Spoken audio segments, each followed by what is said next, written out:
Ndeko mwana mama, yo oyolula bo kolongono ya nzoto. Et yo nde olingi yo vandisa nzoto kolongono. Voici un produit naturel. Maxi Bien-être. Produit à base de plantes naturelles. Restaure dysfonctionnement l'érectile de l'homme et redonne à votre corps l'harmonie et la santé. Pona bonzinga ya nzoto nanga, pona bo kolongono ya nzoto nangai, nga na poni nanga, Maxi Bien-être. Maxi Bien-être en vente partout dans le monde. Vous habitez Kinshasa, vous habitez Belgique, vous habitez la France, vous habitez l'Amérique, vous habitez l'Irlande, vous voulez consommer Maxi, appelez-nous au numéro qui défile au bas de cet écran. Chers internautes, merci de vous savoir encore très nombreux branchés dans votre émission Qu'une réalité, votre émission qui vous présente le vrai réalité de Kinshasa. Aujourd'hui, dans Qu'une réalité, une réalité, vous êtes vraiment triste. Pourquoi? L'autre seul installation sanitaire na Kinshasa. L'hygiène sanitaire na Kinshasa est comme et loko mokoyo batoazo tiakate. Et pourtant, na Kinshasa, tu commences à vivre 10 jours au jour. Augmentation ya ba nombre ya ba mort. Chaque jour na Kinshasa ba morgue et ça la plein. Chaque jour na Kinshasa ba corbillard et kina kotumba kokunda ba corps ya ba tuto ba kinaka kokunda batu. Ils ont ça les trop, mais les gens ne cherchent pas à savoir pourquoi ces derniers temps batu bazo kufa trop. Oui, on ne peut pas faire la résumé de tout, mais au moins parmi les raisons où vous allez augmenter le nombre de liwa à Kinshasa, l'une des raisons, à part passer Nzalana Makambo Moussousou, c'est aussi les problèmes de l'insalubrité, les problèmes de l'hygiène sanitaire. Nous allons profiter pour vous quelques images avant que tout ça la commentaire. Botelana no binomoko na Kinshasa et si kanini batu bakendaka ko sala ba petit besoin comme ba grand besoin ou soit ko sokola. On a Kinshasa bengaka ba douche na ba WC. Voyez d'abord en image ce qu'a préparé notre camarade Olivier Divididi et puis nous allons revenir après pour les commentaires. Merci.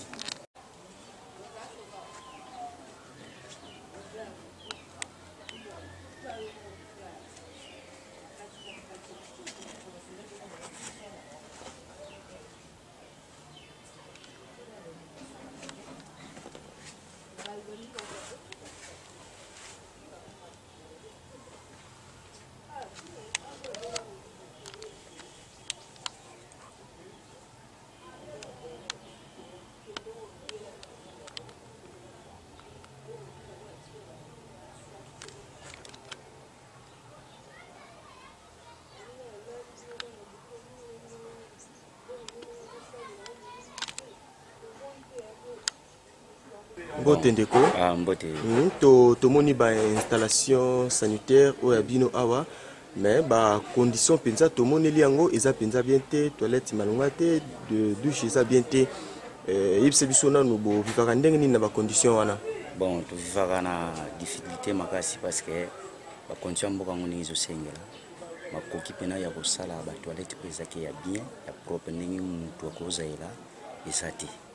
Donc to senga lokola bino milaxi ba journaliste boye botala ba oyo bakoza na possibilité wana moyen ya kosunga biso parce que toza famille riche toza famille pauvre si to komi na niveau na toilette place tozo kota bi kosokola ba douche eza mabe seke makoki ezate salama lungezate koki ya kosala ya musala wana ezate ba risque nini bozo parcourir awa ba risque eza mingi surtout ba infection eza trop toza na basi toza biso pe ba mibali malaria tobela tous les temps ba typhoïde ba infection makasi tozwaka pona manki ya ba toilette ya maluma donc surtout ko senga na bino so boye bo meka bo financer biso mo eloko pour éviter to meka ko sana ba toilette malunga.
Mbote mbote Mtouti na sima tomoni ba installation ba toilette ndenge ezali bo vivra na ba condition nini na ba toilette wana toilette na to vivra consomma be passe beki makasi na la toilette wana soko sala des zones yo ba saite ne soyi mato na nzoto e bana wa tifoide ba malaria izo bato ba bela pamba esinga mo edi mo bosunga biso kati a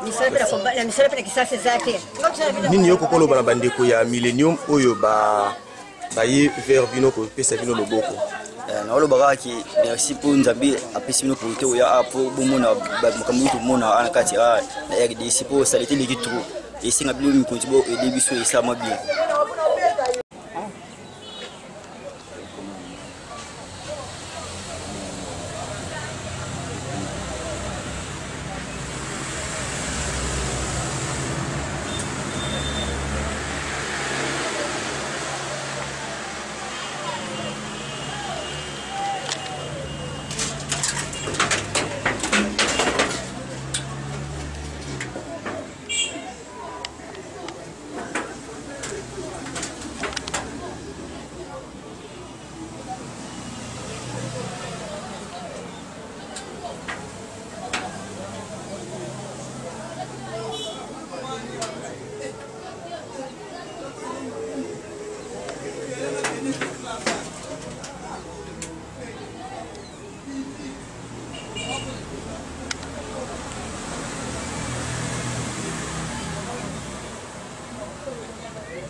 Ndeko Mito koti yope awa na kati ya parcours na biso yebse biso nano ba condition nini bozo vivre nango na ba toilette pe ba douche na bino awa bon condition to vivre fait ils appellent continuer à manger vous appelez malade il traka ya ba risque toilette wana bo sali nango à peu près combien de temps temps de mais et roumelé do et dire une makasi roumelé tel makasi bo sala ka ndenge nini soki etondi c'est etondi sumika bitu pepi continue ko salela botumuli libolo bo pepi bo continue sur ko salela nini siko yoko lo bana bandeko ya millennium oyo baye lelo ko assister bino bon alors ba soki peut-être ba ko songa biso za malamu makasi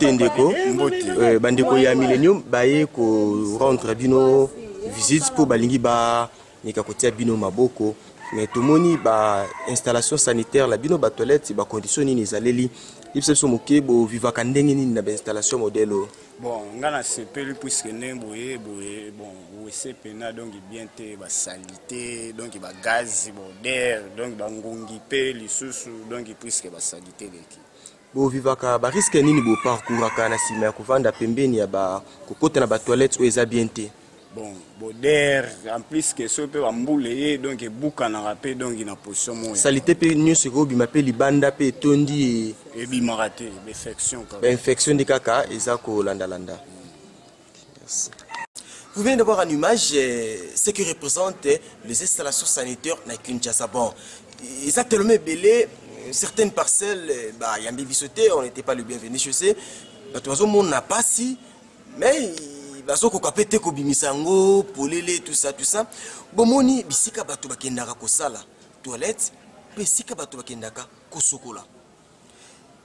Ba aussi wana sur 100% ba toilette ils ont à Kinshasa s'il faut le dire. Moi je dirais 65% ils ont malamu te. Toilette en vérité, en réalité, dans le poto babengarango lieu d'aisance. Lieu d'aisance c'est quoi? Et c'est si quand on a se dégager et qu'on se dégager on a muta ko la précédé. mutufu ezala tranquille pour permettre ye salité nyonso asala yango na kati ya nzoto to na libumu na ye a libérer yango calmement. Et pourtant na Kinshasa, ce que nous sommes en train de voir et ça autre chose, toilette na Kinshasa, et ça difficile mutu à lire à 5 mètres de la toilette. Et au moins, vous venez de voir une image, binomoko, il n'y a même pas de commentaires à faire. Vous êtes peut-être épargné dans l'odeur, objet de subir. C'est regrettable. Il y a un moment à Kinshasa, il faut souffrir, il faut la maladie ébélée. Typhoïde et zongi à la mode na Kinshasa. Sans parler des infections. Surtout, il y a Bassi, exposé. C'est ce qui fait aujourd'hui, Bana Bassi na Kinshasa, sur 100%, vous trouverez peut-être 70% de sous toilette. C'était pourquoi comme on assistait à ma peau, à ça, lui besoin de peau, à qui qu'on boit dans la toilette. Juste parce que l'installation sanitaire est à l'issue de ma longate. Même si il y a un déjà, sur l'installation sanitaire est bien té. Mouto à qui qu'on ta toilette, ton zongo inene. A kolinga même pas à ça 1 minute, 2 minutes la katipo, à quoi magasiner solo et comme il typhoïde. En résumé, mon temps qu'il y a chaud. À côté, il y a pam pam pam. Et si les la abimanano. À bombi ndambo, à obimsango na deuxième épisode. Mawa, ko bomba seliti na libumu. To ko za exposer na ba odeur wana, ils ont favorisé ba maladie kili. Tellement pesika ba tubaso ki ndiko suka na cimetière to na cercueil. To mika kuzwa pili kamba wana no série. Et les autres boy ko tanga ba kombo, il y a quelques ba parcelles. Combo ya bandeko ebele boza na poto kuna vos parcelles ici à Kinshasa ezala ba conditions bien on doit se le dire na peso tindela ba mbongo ya kolia na ya komela mais tinda pe mbongo va soigner prochainement to bando kende to zu image to lobby au moins inter bobenga ke prêtre na poto talupa una bango ya ngoyo tala mire na bango ya ngoyo. Qu'est-ce que les grands besoins, tous les petits besoins? C'est regrettable, vous qui êtes en Europe, vous êtes habitués à nous aider à cause de notre système politique qui ne nous permet pas de s'épanouir. Toujours charger binoté, mais tout ça qui juste aider. Bosunga bandeko na bino bazala Kinshasa, bino o bozana ba problème na Kinshasa bebi ki ba parcelle na bino ba condition ça bien té. Na place kundara bango, sunga bango. Pas soigner par installation sanitaire. Cette image est tellement et ça l'équipe sur ma parce qu'on s'est dit en tout cas pour Nalelo, Torboa Kamutute. Torboa Kamutute parce que les conditions tout le monde se peut bisoter. Si vous avez aimé cette émission, de grand merci à celui qu'on appelle le boss fantôme, le directeur général des Congo Millennium. Devant la caméra, c'était votre humble serviteur Bello Belkam, le défenseur Papa Na Christina. Et derrière la caméra, c'est encore et toujours les chocolats chauds Olivier Divididi. Bye bye.